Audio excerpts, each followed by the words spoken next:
Assalamu alaikum урматтуу YouTube сүйүүчүлөр. Сиздер менен кайрадан эле коркунучтуу ТВ каналы.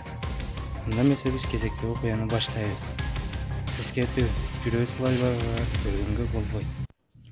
Бир жолу кечинде досторубуз менен кино көргөнү кошуна айылга барып калдык. Ал кезде азыркыдай интернет, DVD деген нерсе биз үчүн жомоктой эле угулчу. Видео кассетадан гана көрчү элек. Ошентип досторубуз менен бөтөлкө тапшырып, акча кылып кино көргөнү жолдо келе жаттык. Ал кезде мен 1-класска эми окуйн деп калган курагым эле. Жолдо келе жатып, жолдун ортосуна бир кара атты көрдүк. Үстүнө минген ээси жок. Жалгыз башын салып оор үшкүнү баран басып келе жатты. Көздөрүнөн анын канчалык кыйналганын, канча жол басып такасы түшүп, азап чеккенин көрүүгө болор эле. Кимдин аты болду экен байкуш жаныбар деп биз аны башынан сылап сайга түшүп, баклажкага суу алып келип жердеги чуңкурга коюп берип, андан ары жолубузду уладык. Күн батып караңгы боло түшкөн эле. Айланада бизден башка тирүү жан жок. Чегирткелердин гана сайраган үнү угулуп турду. Күндө 10-11ге чейин ойногондуктан негедир бизде коркуу деген түшүнүк жок эле. Жарым жолго жеткенде дагы бир шумдуктуу нерсеге күбө болдук.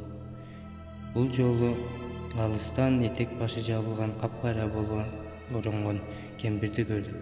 Бизди көрөрү менен таягын таянып жолдун ортосуна отура калды. Жок жерден шамал болуп, жердеги таштанды чөптөр сапырылып, жанып эч нерсе көрүнбөй калды. Мен достор коркпогула деп балдарды өзүм менен кошо жанагы кемпирди көздөй жөнөдүм. Жанына жакындаган сайын буттарыбыз ысып, жеткенде гана муздай түштү. Арбаңыз неге отуруп алдыңыз деп сөз узаттым. Көпкө жооп ала албай турдум.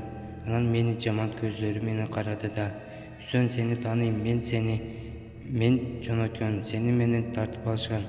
Мен сени эч кимге бергим келбей кужунга салып ат менен келе жатып, ушул жерден карышкырга жем болгом. Мен сени куткара албай калгам. Ошондо мен жылдап күткөм, сени келет деп. Жанагы сен корккон ат, ошол сен кичинекейинде сүйгөн атың" деди.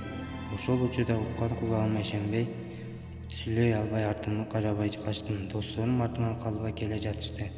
Убакыт артка жылганда жарым сааттык жолубуз 4 саатка созулгансыды.